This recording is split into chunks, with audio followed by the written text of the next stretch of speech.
안녕하세요. JD 부장구소의 소장 조던입니다. 오늘은 이번 주 제일 중요한 일정은 파월이 아니다 라는 주제로 말씀드리도록 하겠습니다. 2024년 3월 5일 화요일 시황입니다. 2024년 3월 JD 부장구소 32기 공지를 합니다. 주식 강의인데요. 이번 주 월요일서부터 일요일까지 일주일간 모집을 하니 관심 있으신 분들은 동영상 아래 링크를 참조해 주시기 바랍니다. 유튜브 멤버십으로 자산을 10년에 10배, 20년에 100배로 늘리시고 조기 은퇴하시기 바랍니다. JD 부장구소 유튜브 멤버십은 영상 및 링크를 타고 가입하시면 됩니다. 뉴욕 마켓워치 파월 증언 앞두고 가격 조정, 주식, 채권, 달러 떨어졌다라는 기사가 있는데요. 어제는 나스닥이 0.41%, S&P 500 지수는 0.12%, 다우존스 지수는 0.25% 하락하며 3대 지수 모두 하락했습니다. 메인 뉴스입니다. 이번 주 제일 중요한 일정은 파월이 아니다. 요즘은 주가가 오르는데 양극화되어서 오르는 것 같습니다. 인공지능 주식과 아닌 주식으로 말이죠. 인공지능 주식은 하루에도 30% 오르는 것이 일상적인데 그 외 주식은 이런 퍼포먼스를 보여주지 못하고 있습니다. 나머지 주식은 시간이 지나면 따라오지 않겠느냐 이렇게 생각하겠지만 제 생각은 좀 다릅니다. 연준이 금리를 6월이 아닌 연말쯤에나 2번 내린다고 했습니다. 겉으로는 인플레이션이 확실히 잡히는 데이터가 나와야 금리를 내리겠다고 했는데 사실은 경기가 너무 좋고 주가는 너무 많이 오릅니다. 그러니 11월 대통령 선거가 끝나고서야 올리지 않을까 생각도 듭니다. 어차피 대통령 선거 기간 중에 올리면 공화당인 트럼프가 불리합니다. 따라서 파월이 대선 기간 중에 금리를 내리면 트럼프 자신이 대통령이 되면 잘라버리겠다 이렇게 파월에게 협박을 할 수도 있습니다. 그러니 대통령 선거가 끝나고 금리를 내리면 누가 대통령이 되더라도 환영받을 일입니다. 그래서 요즘 금리 인하 연말 얘기가 나오고 있는 것입니다. 그런데 이렇게 높은 금리가 지속된다면 아무래도 중소형주는 주가에 압력을 받을 수밖에 없습니다. 고금리 상황에서 원래는 다 내려야 정상이지만 인공지능 주식이 워낙 좋으니 인공지능 주식이 나스닥 주가를 견인하고 있는 것입니다. 따라서 양극화가 심해질 수밖에 없죠. 물론 인공지능 주식의 테마가 꺾이면 경기 침체가 올 수도 있습니다. 경기 침체를 인공지능의 버블이 막아주고 있는 형국입니다. 제가 몇 번의 칼럼에서 지금이 버블의 초입일 수 있다 이렇게 얘기를 했습니다. 논리는 간단합니다. 금리가 오르면 주가가 꺾여야 정상인데 금리가 오르는데도 불구하고 주가가 오히려 사상 최고치를 경신하고 있는 경우가 있습니다. 그것은 2000년 닷컴 버블이나 2008년 부동산 버블이 심하던 금융위기 시절과 비슷하기 때문입니다. 물론 주가가 오를 때는 닷컴 버블 기간은 2000년이 아닌 1998년도부터 99년까지이고요. 부동산 버블 기간은 2006년서부터 2007년까지이죠.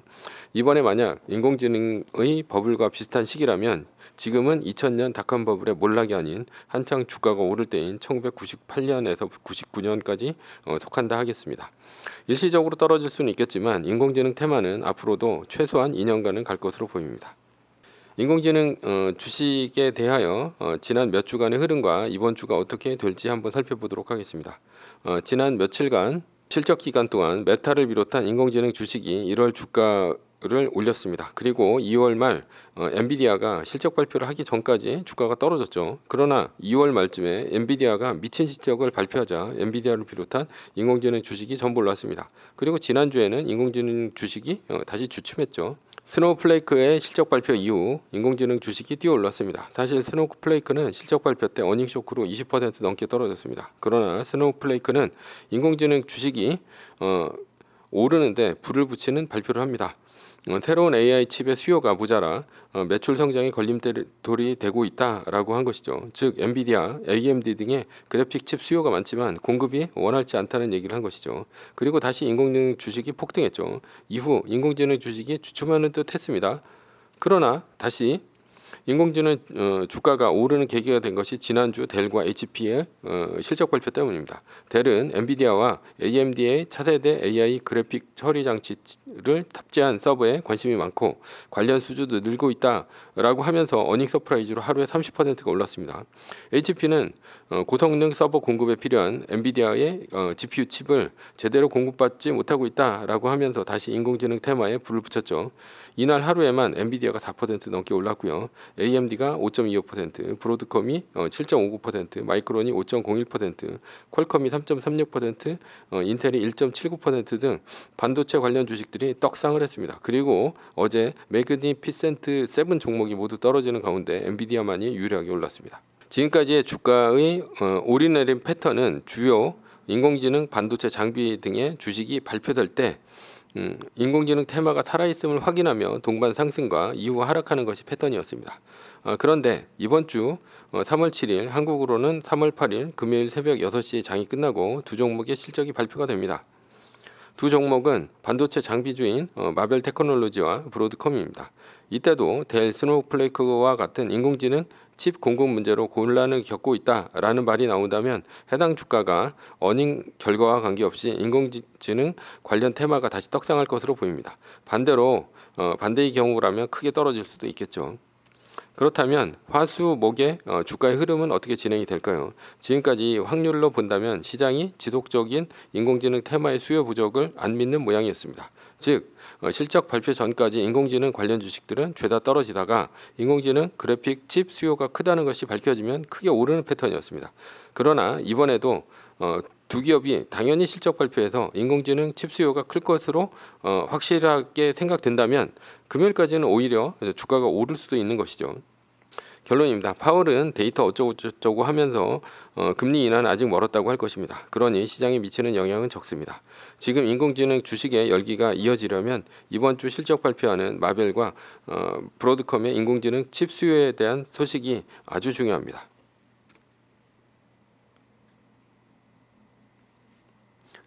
서브 이슈입니다. 자존심 강한 사람이 성공하기 힘든 이유. 자존심이란 무엇일까요? 자존심은 자신의 가치를 존중하고 인정하는 마음을 의미합니다. 그러나 자존심이 내포하고 있는 진정한 의미는 남과의 비교를 통해 나를 비춰보는 데 있습니다. 그래서 자존심이 강하다고 한다면 주로 열등감이 강하다라고 할 수 있습니다.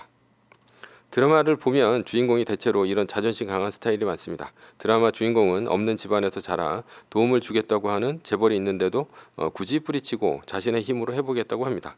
아마도 드라마를 보는 동안 도움을 거절한 주인공을 바보라고 생각하며 조마조마한 감정을 느낄 것입니다. 그러나 드라마니까 주인공은 온갖 역경과 고난을 물리치고 결국 성공을 합니다. 그러나 냉혹한 현실 세계에서 기회가 오지도 않을 뿐더러 언제 올지도 모를 주어진 기회를 뿌리쳤다가는 실패한 인생이 되기 십상입니다. 자존심 강한 사람은 주로 하위계층에 많습니다. 없이 자랐기에 가지지 못한 것에 대한 트라우마가 있죠. 그래서 가진 것에 대한 물질적인 욕망과 가진 자에 대한 질투심이 매우 큽니다.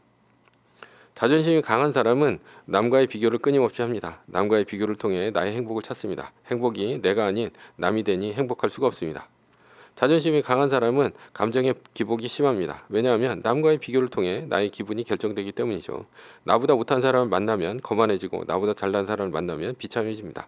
그러니 내 기분이 좋아지려면 어떤 사람을 만나든 나의 학력, 재산, 집안, 직업, 외모 등이 모두 좋아야 합니다. 그러나 그것은 현실적으로 불가능한 일입니다. 왜냐하면 현실 사회에서는 나보다 잘난 사람이 얼마나 많습니까? 그러니 자존심 강한 사람은 남을 만날 때마다 감정이 조울증 환자와 같이 크게 변합니다. 자존심 강한 사람은 남과 만났을 때 5가지 특징이 나타나는데요. 나보다 못한 사람을 만났을 때는 오만과 자존심이 나옵니다. 오만함은 자신의 능력이나 가치를 과대평가하고 남을 무시하는 태도이고, 자만심은 자신의 성취에 만족하고 발전을 멈추는 태도입니다. 얄팍하고 어린애 같은 감정이죠. 남과의 토론에서 자신이 틀렸음에도 맞다고 고집을 부립니다. 고집은 자신의 의견을 고집하고 남의 의견을 듣지 않는 태도인데요. 자신의 무지를 남이 알아채는 것이 싫어서입니다. 잘난 사람을 만났을 때 기죽지 않기 위해 허세와 예민함이 나옵니다. 허세는 실제보다 자신의 능력이나 가치를 과장하는 태도이고요. 예민함은 남의 평가에 지나치게 민감하게 반응하는 태도입니다.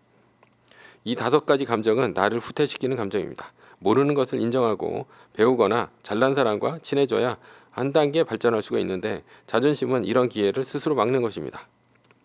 자존심이 강한 사람을 만나면 내가 뭐가 잘못한 것이 없을까? 혹은 내가 뭐 실수한 것이 없을까? 이렇게 생각하게 됩니다. 신경이 쓰인다는 얘기죠. 자존심이 강한 사람은 가까워지기 전에 애초부터 멀리하는 게 좋습니다. 친해지면 만날 때마다 그의 감정 기복에 내가 휘둘리게 되어 마치 야근을 한 것과 같이 피곤해집니다. 혹시 누군가를 만났는데 만난 후에 감정 소모가 크고 피곤하다면 절대 멀리하고 다시는 만나지 마시기 바랍니다. 성공하는 데 있어서 자존심이 왜 방해가 될까요? 우치다 타츠루에 의하면 자존심 강한 사람은 자기 결정, 자기 책임, 이데올로기가 강한 사람입니다. 예를 들어 다른 사람에게 고개를 숙이지 마라. 다른 사람에게 뭘 묻지 마라. 다른 사람에게 뭘 배우지 마라. 다른 사람에게 도움을 받지 마라 등등이 자기 결정, 자기 책임, 이데올로기입니다.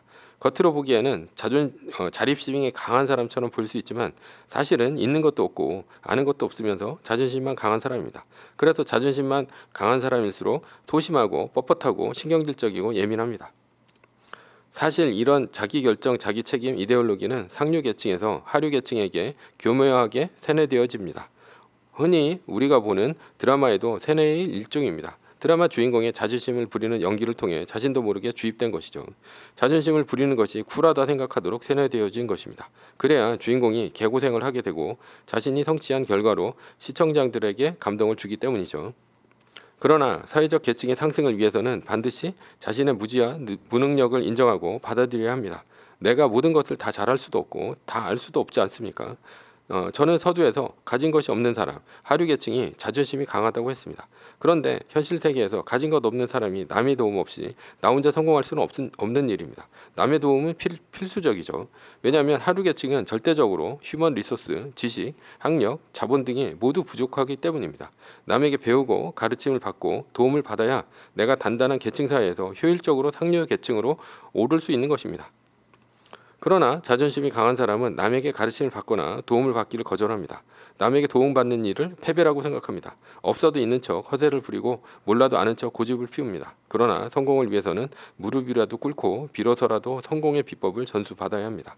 그렇게 해서라도 성공을 해야 합니다. 소크라테스도 배움의 시작은 나의 무지를 아는 것에서부터 시작한다고 했습니다.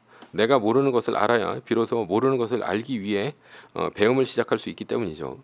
아예 내가 모르는 것조차 모른다면 배움을 시작조차 할 수 없습니다.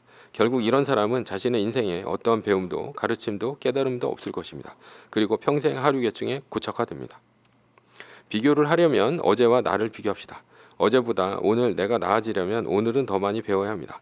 혹시 위대한 스승이나 멘토나 은인을 만난다면 반드시 도움을 받읍시다. 그것이 쉽게 성공하는 길입니다. 결론입니다. 사실 평범한 이들에게 배움은 책보다 좋은 것이 없습니다. 왜냐하면 위대한 스승이나 멘토를 현실에서는 만나기 힘들기 때문이죠. 매일 책을 읽지 않는 사람은 하류계층에서 벗어날 수 없습니다. 반드시 성공해서 아무것도 없이 자존심만 있는 사람보다는 가진 것이 많은 자존감 높은 사람이 되시기 바랍니다. 매뉴얼입니다. 세계 1등 주식은 전고점 대비 마이너스 2.5% 떨어질 때마다 10%씩 팔면서 숏을 치며 리밸런싱을 하다가 나스닥 마이너스 3%가 뜨면 숏을 치며 말뚝을 박습니다. 그러다 반등이 시작되면 V자 반등 리밸런싱을 하면 됩니다. 자세한 내용은 JD부자연구소 인강 사이트에서 강의를 들으시거나 동영상 밑에 리밸런싱 말뚝 받기 댓글 링크를 참조하시기 바랍니다. 전제는 세계 1등 주식은 우상향 합니다. 매뉴얼을 지키며 세계 1등에 투자하면 매년 25%의 복리로 10년간 10배, 20년간 100배로 재산을 불릴 수도 있습니다. 위의 상황은 매뉴얼일 뿐입니다. 따를 사람은 따르고 참고할 사람은 참고하시면 됩니다. 주식을 사고 파는 것에 대한 모든 책임과 이득은 본인에게 있습니다. 매뉴얼을 지키려면 머리를 쓰지 말고 머리를 쓰려면 매뉴얼을 지키지 맙시다. 오늘은 이번 주 제일 중요한 일정은 파월이 아니다 라는 주제로 말씀드렸고요. 지금까지 JD부자연구소의 소장 조던이었습니다. 지금까지 들어주셔서 감사합니다.